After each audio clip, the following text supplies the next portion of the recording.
This is Pastor Troy right here. Get ready for what we call something incredible. It's called the Best of Season 3. Our executive producer, Donna Kraniski's gone in the files. She's dug around, looked at your comments, and she's picked the best of Season 3 to throw back at you. So over the next few weeks, get ready. It's coming up right now. The first of, the second of, and a whole season of nothing but the best of Season 3. Get ready as that episode rolls now, and don't worry, we'll have new Season 4 episodes coming at you very soon. Be praying for us. We'll see you soon. I'm Pastor Troy. You've been on the dock. Now get ready for Season 3 Best of.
And you're on the dock right here with Pastor Troy and the gang.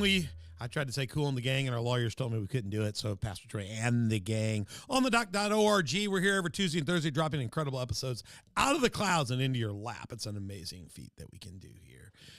And Jesus isn't even involved in that part of it. Jesus is involved all the rest of our lives. But I don't know what the cloud is. But every Tuesday and Thursday, you can get one.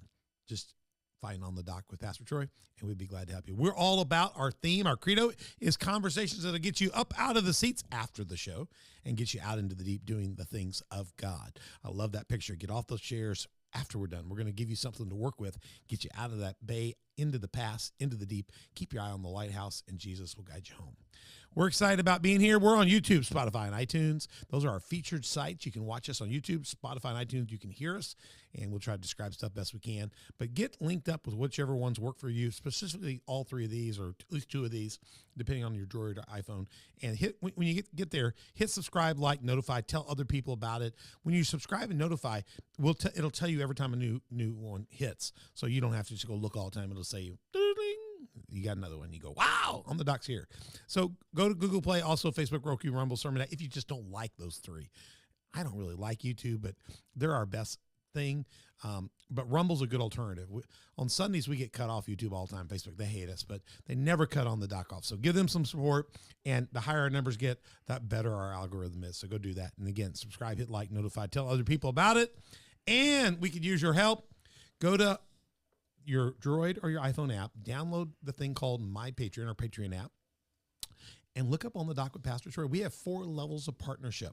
You can partner with our show and what we're doing and help be a partner of the team member financially. There's also 3 levels of sponsorship. If you're a church, an organization, you got a missions group, you got a Christian business, or whatever you do, we'd love to do a spotlight on you. There's 3 levels of sponsorship, and they come with different things that we do back and work with you on. And we do spotlights on organizations all the time. But if you want to do that, check out that, and we'd love to be a spotlighter for you, and you be a sponsor with us and help us get the good news out. For the first time ever in our 3 seasons, this is season 3, we have our first affiliate partner. There's a whole affiliate partner page on the website, SLNT, silent, slnt.com, promo code OTD. If you can remember nothing else, OTD On the Dock. Go check that out. They do Fair Day bag type things. Reclaim your right to disconnect. And we'll have to explain to our guest today a little bit about this down the road and how we got there. It's an amazing story. You've been hearing about it all through this season. But you can also go to www.slnt.com/discount/OTD. And everything you buy there, you get an extraordinarily better discount, and you get better deals on shipping and special offers as well. And we get some resources, which is great. Today we have Colt on microphone, but we've been having the hashtag Bring Donna Back. So go to Patreon, be a partner or sponsor. Go to our slnt.com and help us buy that 5th and 6th mic and add some cameras here and be a part of the show. Help us expand this thing. God's doing a lot of good things here. And we have this new affiliate partner program. You can go to onthedoc.org. That's our website. Every platform is linked there. You can find everything you didn't remember. Go there. You can get to Patreon there. You can get to our affiliate page and see SLNT, all that. And if you're totally confused after that, email Donna, our executive producer, at info@onthedoc.org. She's real patient, and she'll explain it a lot slower than I just did. Yes. Yes, she will do it. I got Mother Beth on the set with me, and my incredible, lovely co-host, up and going. It's a Monday. Just another Matic Monday. No? No. Wish it were Sunday, or is it a fun day? I don't want it to be Sunday. I just did Sunday. I'm a pastor. Got Mother Beth with me on the set here, my incredible co-host, ready to go, Colt Krasowski. In the booth there, he's our tech ninja today. And on camera and mic, but we still hashtag Bring Donna Back. Every time we have 4 guests, we have to lose their mic over there. We just get a picture of them. We want to get them on here permanently. And so reach out to Donna. Donna is our executive producer. She's not in the room today, but she'll reach out to you through email if you got any questions on the show. And we are in here ready to go with our super series for this year. We're doing Building a Stronger Church series. We're doing teaching on it, such as the training camp, which you've been watching probably. And we got another series called The Rise of the Church, where we'll be talking about the mother church. And then we have another edition of The Rise of the Church later in the year, where we'll be teaching you on the rules of hard knocks, what Christians will be facing and how to be prepared to take those attacks and blows, and how you can be strong for the kingdom and be the resistant church in this time. But we're also, with this super duper series, we're bringing in church pastors that we believe are remnant leaders. These are pastors like us and like you out there that really care about the kingdom. They're leading other bodies of faith that are doing incredible, extraordinary work. And we're bringing them in because we don't want you to just hear my teaching. I want you to hear some of their ethos, some of their keys. And maybe I don't communicate something well. They'll communicate something better. They got a better idea. And if you're closer to the region, you're questioning, I'm not going to church at all, and you just need to get engaged, get there. You're in a church and they're waffling on the core things of faith. Get there. We're not in competition with other churches of the remnant. We are all together the remnant, and we're bringing those kind of folks in. They're great leaders. West Monroe Apostolic Church is our focus today, from Heron, Illinois, and got the senior pastor, Jordan Griffith, in the room. Jordan, how are you doing today? Welcome to On the Dock. Yes, thank you for having me. Doing wonderful. Man, so good. We're going to do episode 1 with you. We're going to probably do a couple today with you. The first one, we're going to get a little bit of introduction, and we're going to call this part 1, Introduction and Leading the Remnant, what it's like to lead a remnant congregation. Jordan is let me get his picture up there. Man, his hair is always perfect because he's got barber skills. He's a mad barber. Where do you barber at? Razor's Edge Barbershop in Marion. There you go. So there's your Christian barber. There's no reason, if you're using a barber that's not a believer in Jesus Christ, I can give you a dozen on my hand. Yeah. We have a lot of godly barbers in this region. We do. Get there and find him and get on the thing. Can people schedule with you? Do you do a calendar, or you just do walk-ins? I do actually just schedule only. Appointments only is pretty much how you do it. So. That is a big change, and I love it. Yeah. I ragged my barber for years, and he's a man of God too. And I kept saying, you need to schedule, because I would do every other Tuesday at this time every time. And I get my hair, I get the flat top, I get my hair cut. And Jordan's cut my hair one time. He did a great job.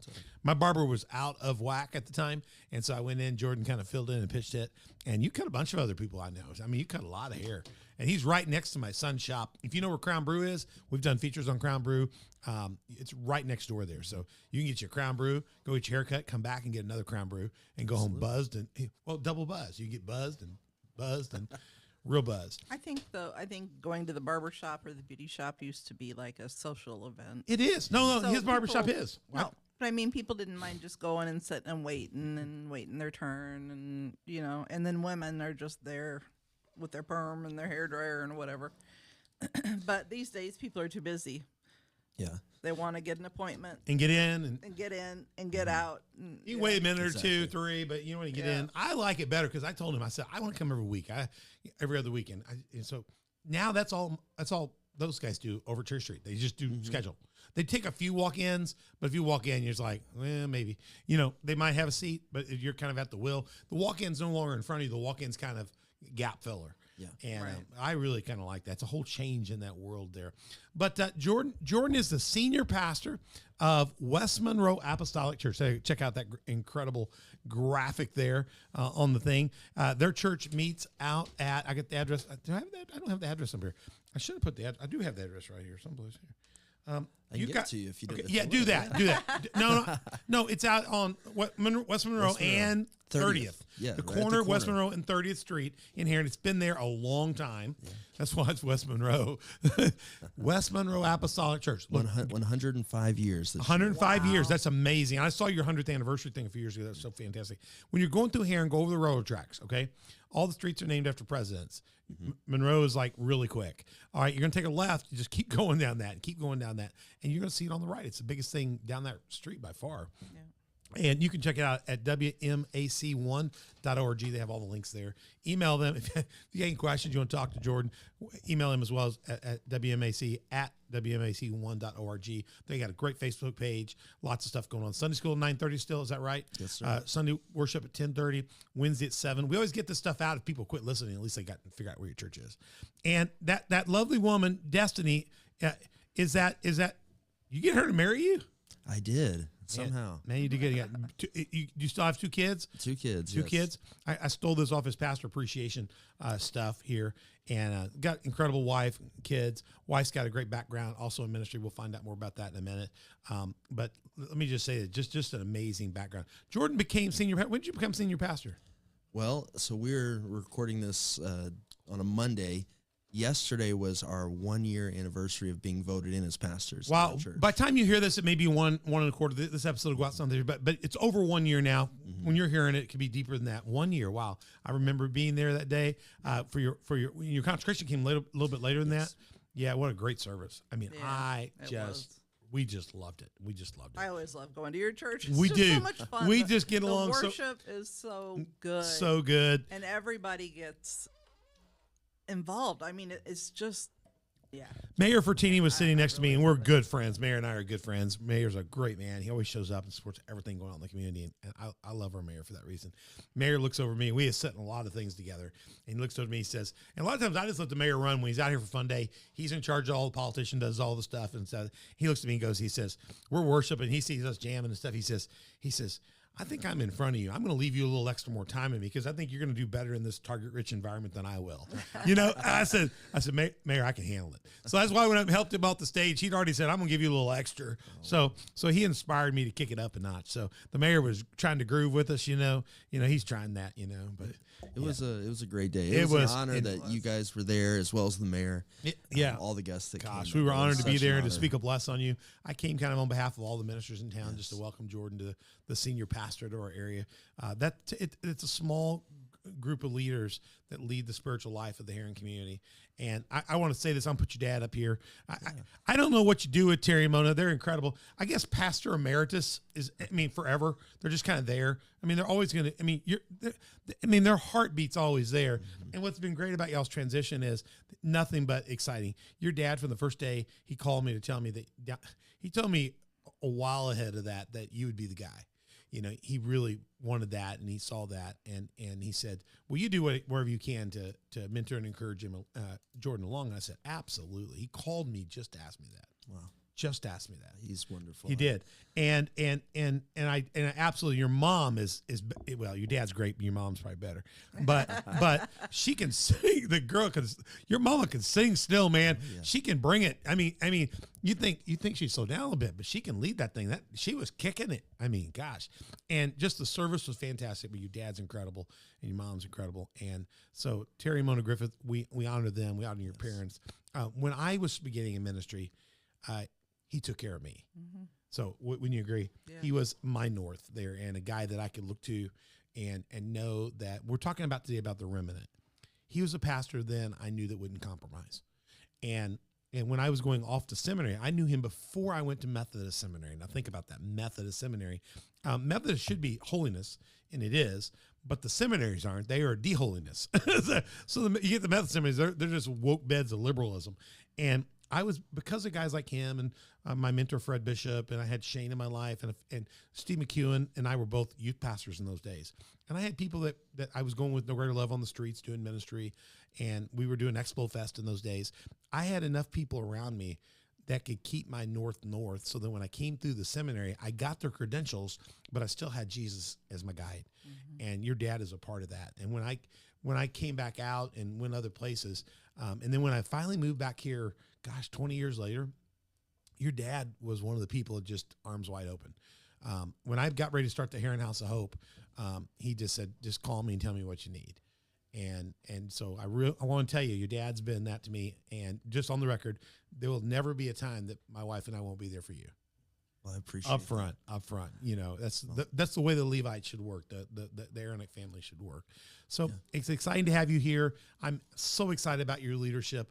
Give me a little bit of, give us a little, let's get your picture back up here. Get us a little introduction to your family. Tell us about your family and about your kids and background a little bit on you and your wife. Because your wife's got some ministry background. Your wife may have, your dad's got heritage in the church there.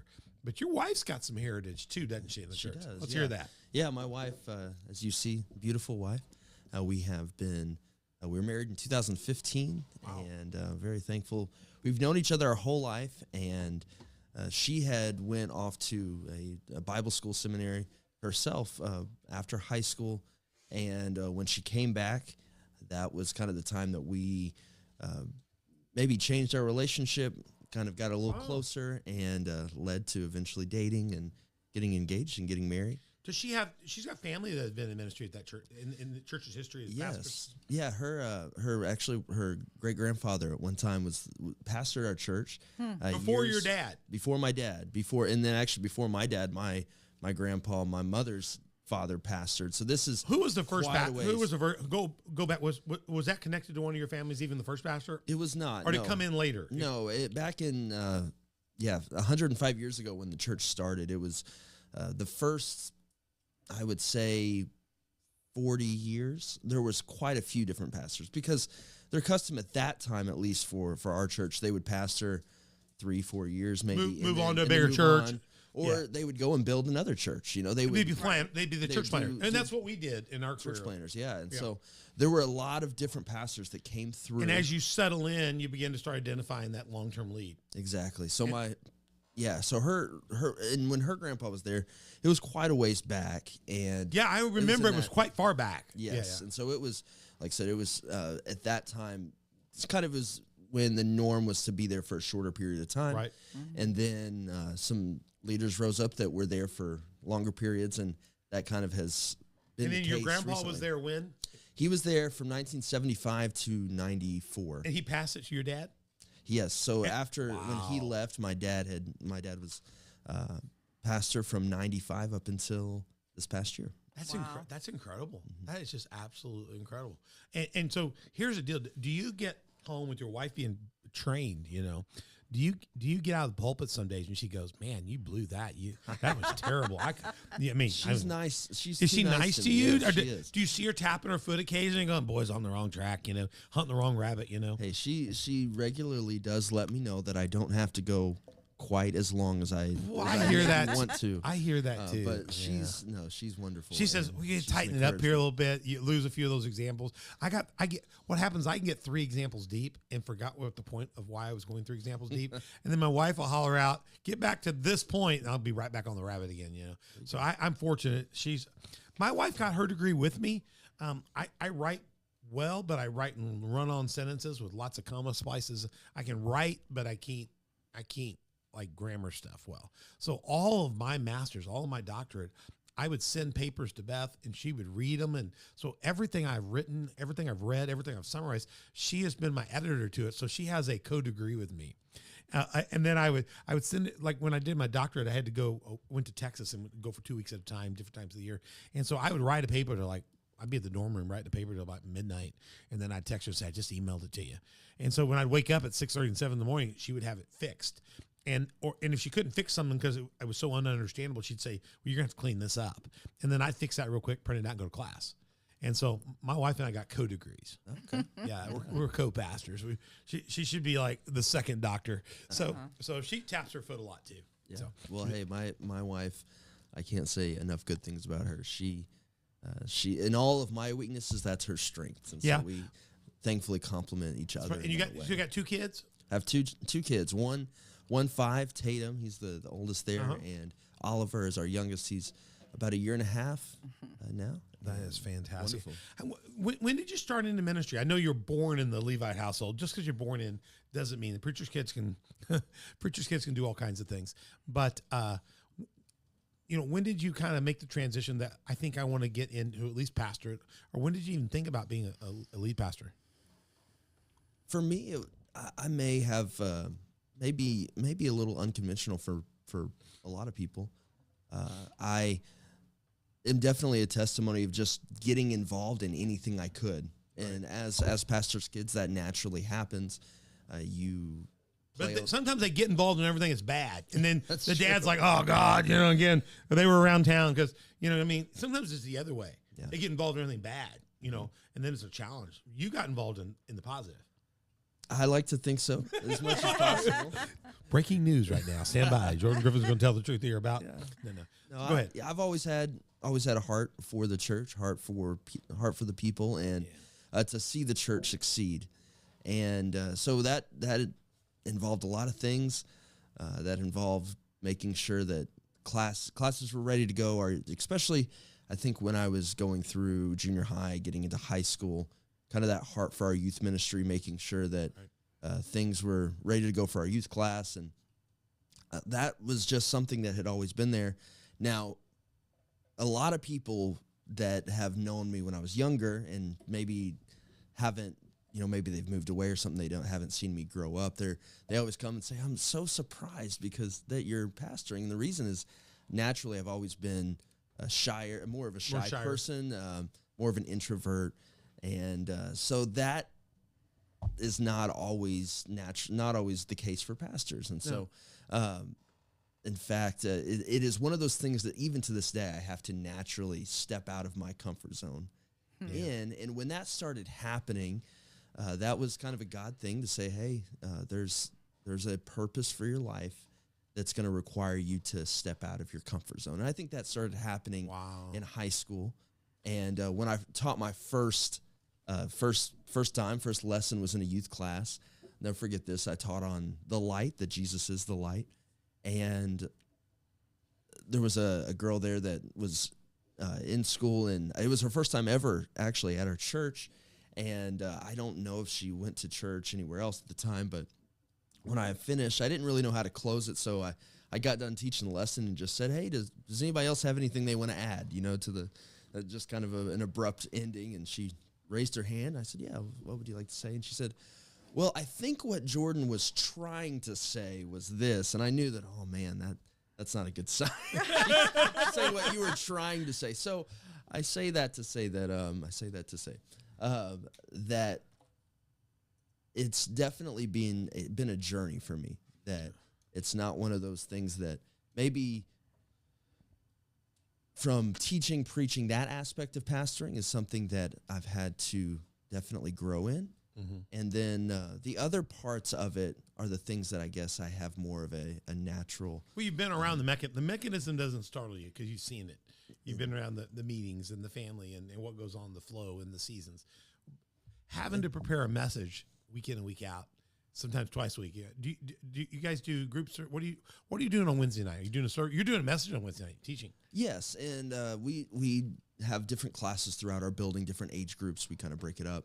And so we teach. That's more of our Bible study night is on Wednesdays. Us too. And I teach as well as we have a great group of teachers in our church. Are you doing those in classes, or do you have some stuff going in the main auditorium? Do you have stuff through the church? We change it up primarily.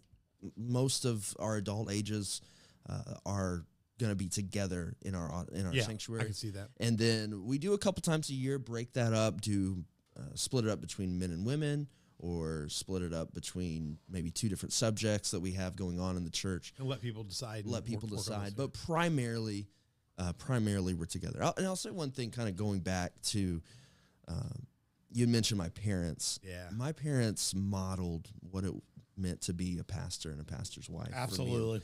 And for us too. And so there are so many lessons that I learned, not necessarily because they sat me down at the dinner table and said, this is what you need to do to be a pastor. This is X, Y, and Z.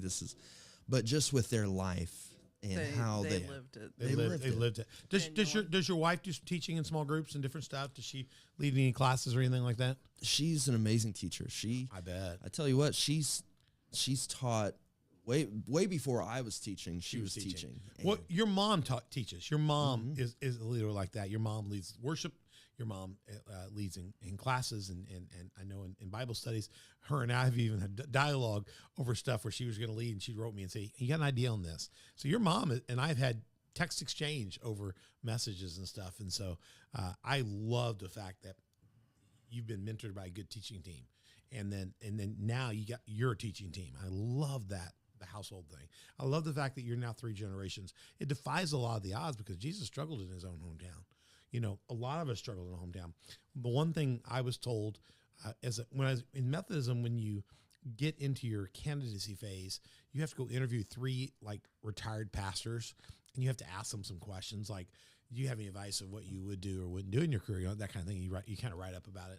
So I went and visited a couple pastors, and one of the themes that came across with 2 of them, of the 3, was one was Roy Cole. I'm trying to remember who the other one was. Can't hit it right now. But and they said, well, Roy Cole was real clear. He says, I'm going to tell you right now, there's 3 things I'll give you. It's easy. Don't go to your home church as an appointment. Don't go to your wife's home church as an appointment, and never go back to a church you once served that you left. He said, because your home church, they remember the little boy and whatever you did, and your wife's church, they remember her for what she did.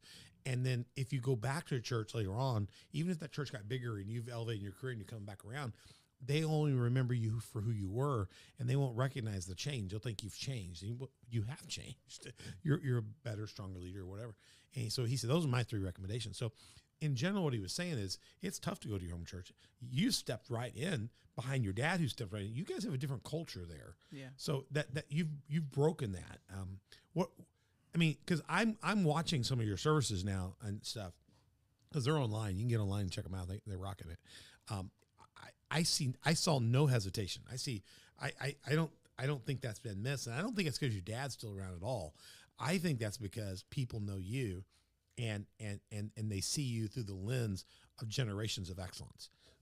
So you know what I'm saying? Mm-hmm. Hey, you got to chart your own course, and you're going to have some leadership skills. I already see some great things you're doing and that you'll bring to the table. But how has that been for you coming in behind 2 sets of parents' shoes, grandparents and your dad's? Yeah.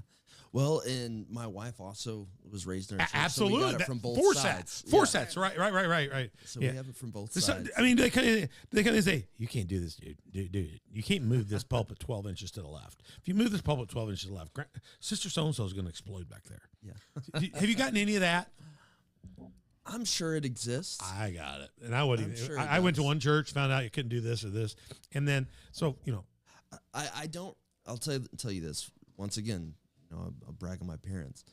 They allow us to do those things that don't really matter.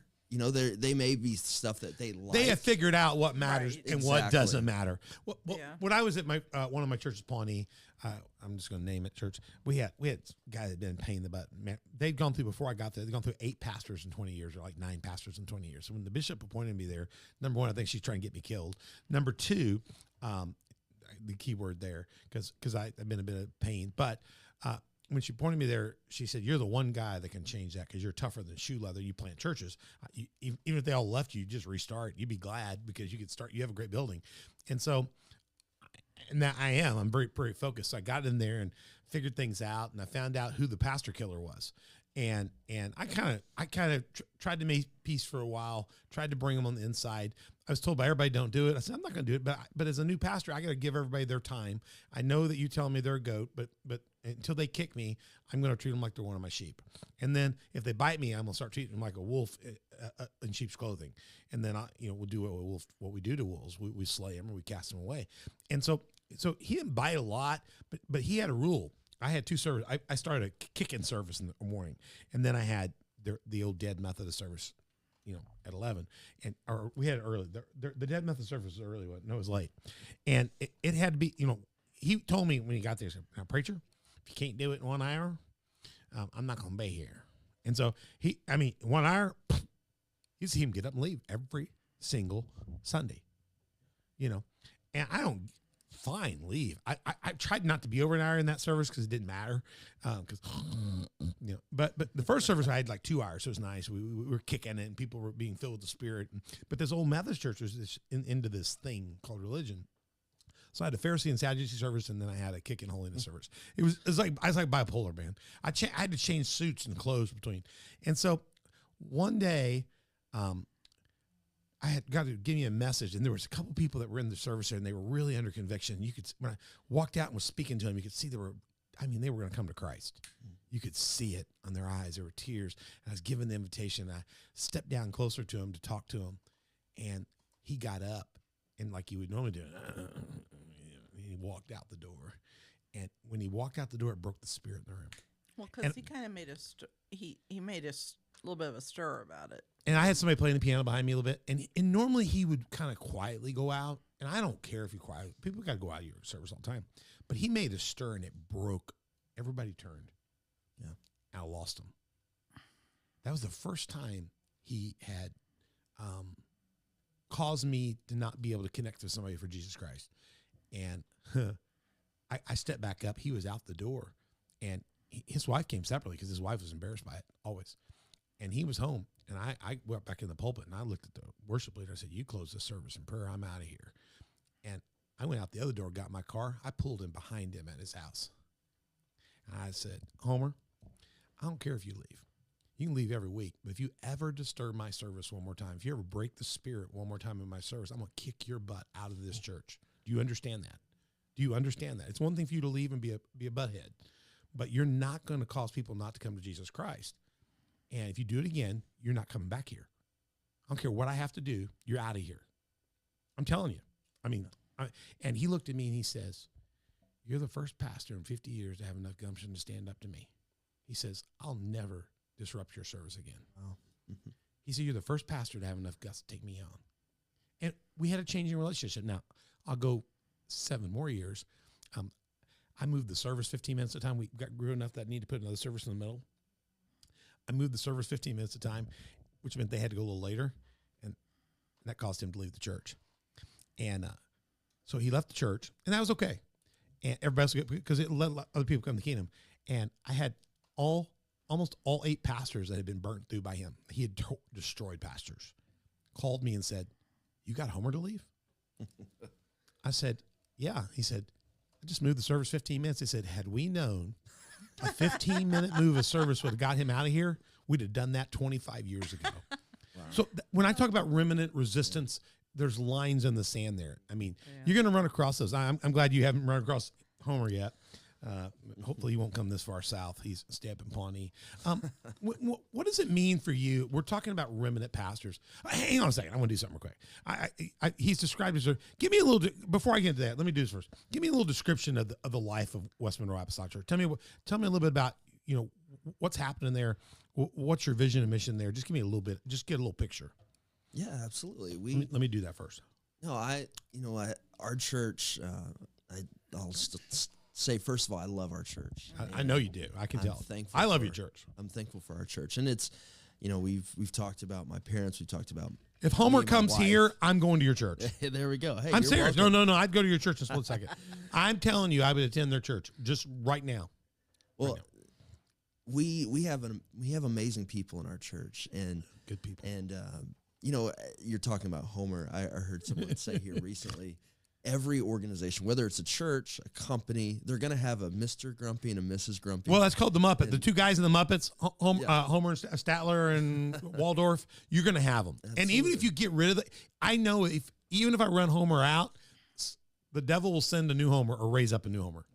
Yep. And it happens. I will say this though about our church. I know there's people that aren't always thrilled about our methods. Because you got to make changes. You got to make changes. You can hold the gospel line and make changes. And if you don't make changes, there's a difference between caving on the gospel and changing the color of the carpet, or changing the time, or how you broadcast the service, or the drum cage, or I like what your dad says.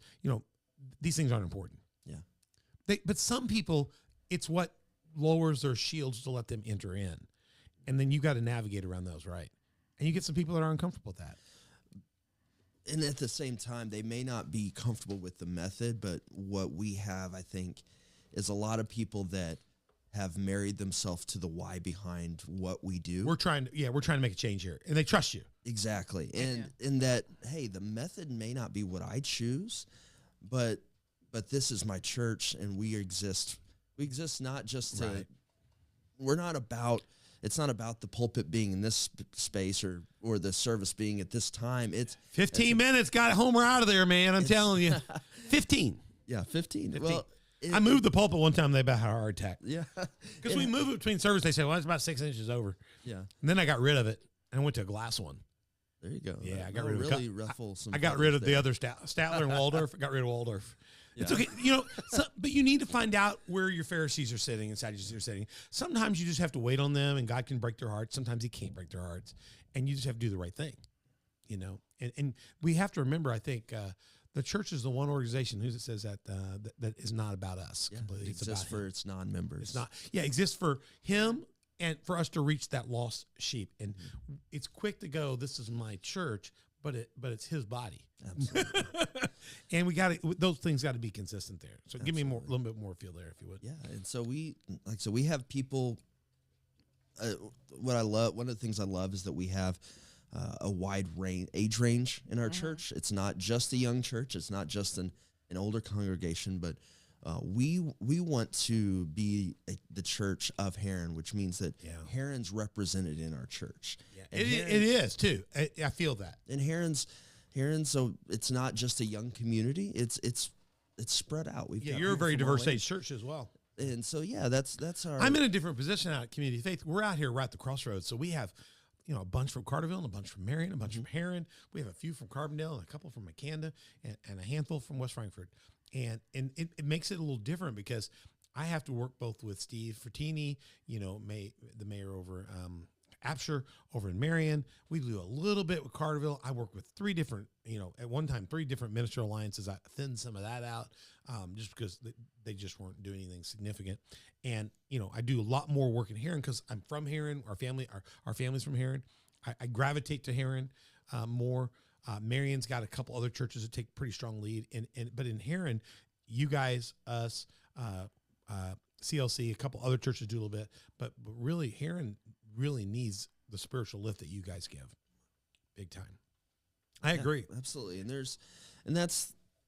You're anchored in a big residential, one of the oldest residential sections of the community they're in. Yeah. And you sit right there. And you guys haven't chosen to move, jump out, go out on the edge of the town like all the other churches have moved out. The Christian church now, the old Christian church is a hospital. A lot of churches have moved. Other churches come out here and build. I like how CLC stayed where they are too. They took the Elks Lodge, stayed there, just built on that end of town. I always tell them they're kind of like they're kind of like a sister church. They're like our sister north, and we're over here on the south, and you guys now on the west. We just got to get somebody on the east. There we go. We get somebody on the east. We got it made. Hey, let me show you this real quick. I'm going to run this video real quick. That's your warning, Colt. And I just want you to see this. If you get a chance to watch a West Monroe Apostolic Church service, go to their website. I'll give that just in a minute. You're going to see this in front of a lot of the stuff they do, and it's a really good, quick window into what they're doing. We'll run this and get some comments, and I'll ask him our lead question for the remainder of this show. Here we go, guys. Here at West Monroe, we believe in God and we believe in you. Together, we believe that His purpose is for us to get to know Him and to grow in our relationship with Him and to go out and share the message of Him. We would love for you to come out and visit with us and take a step in that journey. The West Monroe Apostolic Church has been a place of refuge, renewal, and restoration for well over 100 years for a generation of believers. We hope that you will come and be part of that story. Fantastic. That's a great. See what I mean? Good. I like that. Cole, see how good that lead is in? That's kind of nice. We need to do a little piece like that. That's for sure. Yeah, we need to do that with the fly around and everything like that. I think Maybe Rob has a drone or something like that. Rob does have a Cool drone too. because, and what we're going to tell him, you know who did theirs? We're going to tell him exactly who did it. Lopez did it, and we're going to say we think you can match Lopez. We're going to put them against each other because we love them all. Yeah. We love the Lopezes. I mean, but I have no problem. I'm a football coach. I'll put up 2 tackles against each other and beat each other. The snot for the kingdom of Jesus. So we'll get them on and say, Rob, this is theirs. Can we do something to match it? We're getting embarrassed here. Yeah, that's a really good lead into your church and just the life of your church. We're gonna give you some more clips in a little bit, but you can go watch your stuff. Go to West Monroe Apps. I'm going to ask you a question, man. West Monroe Apostolic Church, wmac1.org. Find out about their church services and times and more about that family. So check that out and follow that in the web, and you can find links to their broadcasts and stuff. Now I want to get you the first tough question, what it means to lead a remnant. I consider 105 years, you're holding the line. I don't see you guys haven't put, I was in your church, you haven't put kitty litter boxes in the bathroom or anything like that. You don't, there's no, I mean, we made it real clear in our church yesterday that there's 2 genders, there's male and female. And we told people what to do about it if they can't handle it. There's some that are eunuchs and some are made eunuchs, and some just choose to give their life to Christ totally and never get married. There's ways to manage, you can live a life that's different and not in sin. And you can choose to be fully devoted to Christ. We honor that here. There are some churches doing that, but there's a lot of churches today thinking that we got to love people over and above loving God. But the Bible says love God and love people, you know what I mean, at the same time, with the same balance, and love people as you love God. And you've got to seek first in Matthew 6:33, the kingdom of God and his righteousness. So as you look at that, what does it mean to be a remnant pastor and trying to lead an uncompromising church in this day, in this hour, when every commercial, everything pushes against you? Even when you broadcast, Google and Facebook will take us off. Google will take us off on our Sunday sometimes for just silly things. I can tell you all kinds of stories about that. Rumble won't, but we have SermonNet. They'll stay up. But we have challenges with that. What is it like to lead that as a pastor today? And how do you work to maintain that ethos? I think you have to remember who you are to start. Remember who you are. We're the church, that we are the bride of Christ. We are who God has chosen to be here for such a time as this, that he trusts us for this season in a way he didn't trust those that came before us for this season. There's a reason we're here right now, and that Paul was there in his time, that David served his generation, and Peter, John, they served their generation, Paul, and now he's called us for this season, and he's called us not to compromise to the world that's around us, but to stay true to who he's designed us to be the church, to be his salt and light in this world for this time. And so I think that you have to remember that you're not a business in the sense of out there, they're not trading your stock on the stock market. Right. You are the church. You're different. You're called out. You're in the world, but you're not of this world. It's really good. That you have to stay true to the gospel, the word of God. Yeah. We say we're restorationists, that we go back to the Bible for everything. Yeah, one of our challenges is, that's really good, restorationists. I'll write that down real quick and I'll come back to you. But we in our situation, we work amongst, families and church leaders, our families in a church, and we want people to like what we have to say, and we want people to be supportive of that. That's always our goal, one level. But that's a goal of ours, but that doesn't drive us. What drives us is being faithful to the word and obedient to God, and realizing that he's the head of the church and we're the body of the church. And so there's a balance, and a lot of churches have gotten this out of whack, that my shareholders are the people in the pews, are the people on the board, and this. And while we want the board to see what we're doing, at the same time, we're really not working as a board with shareholders. We have a sole owner. That is, the church belongs to God. It's the kingdom of God. And so we work as under shepherds, as pastors. We work as under shepherds to the greatest shepherd, Jesus Christ. And we are being given tending of a flock that's not really our flock. It's his flock. And in the end, we will stand before him and answer for how we stewarded those gifts and what he called us to do. And there's a balance. You want people to understand and get along and understand where you're going and casting vision, but you can't compromise the vision. And that is a challenge today because everybody wants it. Well, we can't say, I have to explain. That's how we got this, the Faraday bag. My phone's in this Faraday bag because we said in the first episode we shot this year on Building Strong Churches, we said everybody wants their faith the way they want it and they want it now. And then Colt over there on the microphone said, that reminds me of the J.G. Wentworth song. I want my cash and I want my cash now. He said that. Beth had put her phone in airplane mode, not in airplane mode. She had it in silent mode. And at 3 o'clock in the morning, we get a J.G. Wentworth commercial ad because Google was listening to us in a closed studio, non-broadcast. Wow. We joked about that the next day because we were shooting the next day. And I said, Colt, you done got Beth getting the email on J.G. Wentworth. So we showed it and we all laughed about it. Well, Dingling over here had forgotten to put his phone in airplane mode. I had just had mine turned down. And guess who got their ad the next morning at 3:30 in the morning? Well, me. So we were shooting the third day and a company called SLNT. Maybe you can put up the lower hashtag, the lower third. There you go. SLNT. Go to slnt.com. Good time to say that. Promo code OTD, or you can use our / there and be a part. So this company does these Faraday bags, and they're telling you, Google, the Chinese, everybody else in the world's listening to you. They're picking up your words and selling you back stuff. And they said, we sell a Faraday bag that'll keep them from doing what we just did to you by saying, would you like to sell our product? Because we know that you don't like what they're doing. And so they made us our first affiliate. Wow. Because I was telling them, when I tell them, hey, we need one of those Faraday bag products. And the next thing you know, they listened to us and they marketed to us so we could stop it. Wow. Isn't that crazy? That's awesome. Yeah. Key fobs, your wireless thing. So that's how we got this affiliate program because, you know, the world is listening and the world wants you to adjust to it. And marketing is tailored to you. There's algorithms that tell businesses how to quickly adjust around you. So a lot of people are triggered by the fact that it feels like everything's almost automatically catered to them or built for them. And people can begin to think their church works that way, that God's word is kind of will bend around my stuff and compromise. And God's word will bend around your crisis and reach and pull you out and lift you up out of the water and save you. But I haven't found yet where the word is compromised. And that's a challenge today, is to live like you're doing as a young man, third generation for you, a couple generations for your wife, to be in the church and now step into the pulpit as senior pastor and lead a church that's uncompromised. And I see you doing that, and I just can't tell you how pleased I am with that. We're going to pull out of this episode, but here's what we're going to do. I'm going to tell you, we are going to go so much deeper with him. I've got some stuff to ask him in the next episode that's going to challenge this young pastor. He's our youngest, greenest senior pastor, so we're going to see how he does. But I got a feeling you're going to hit it well because you've got good legacy in you.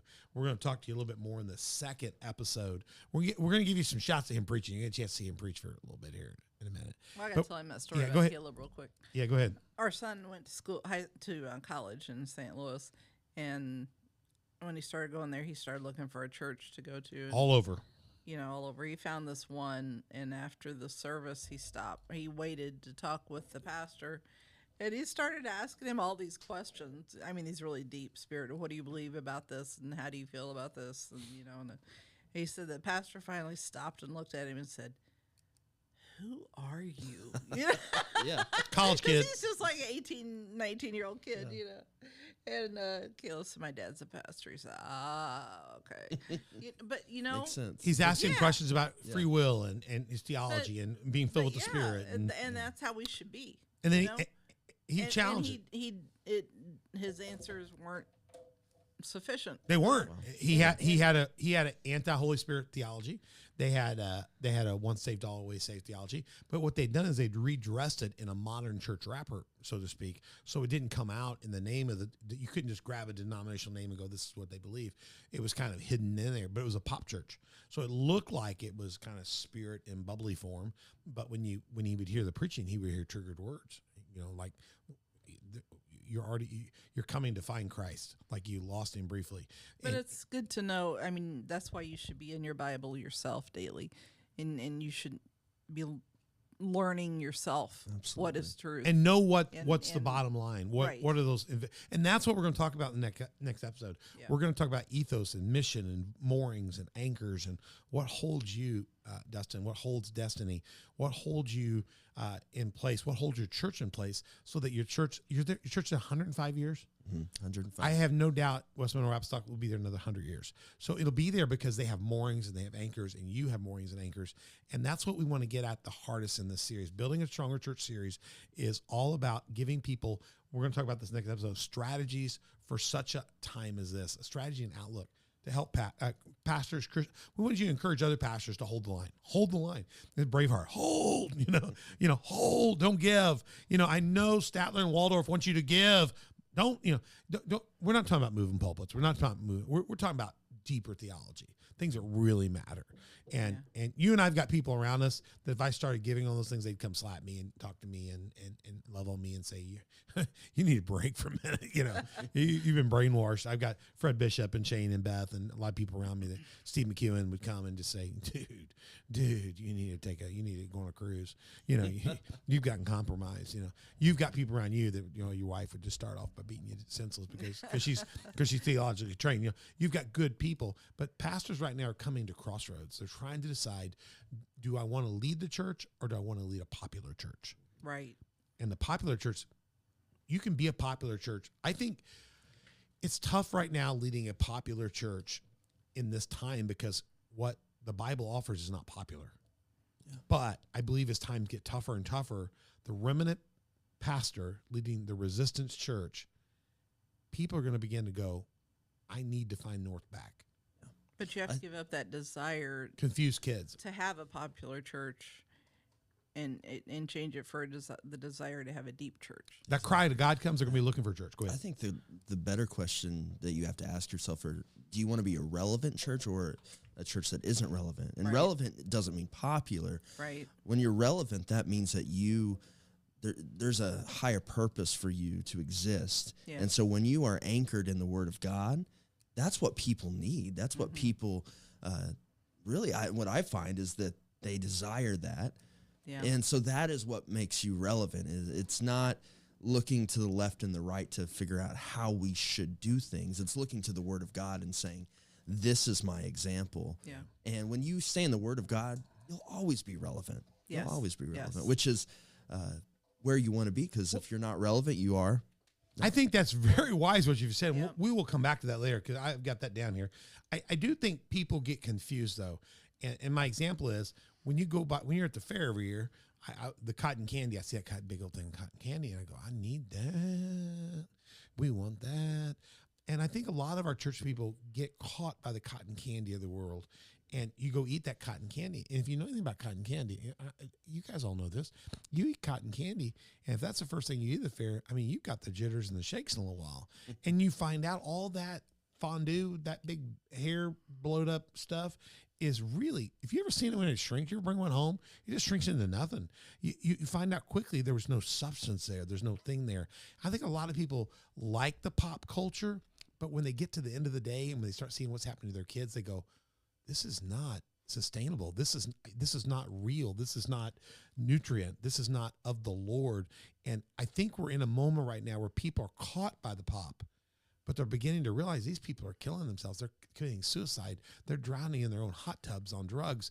You take, whether you take Elvis or whether you take Prince or whether you take Michael Jackson, I can just go through the line all the way up to soap opera people today. There are so many people dying at 50, 51, 48, drug overdose, killing themselves right now because they don't see life as worth living because pop culture doesn't satisfy.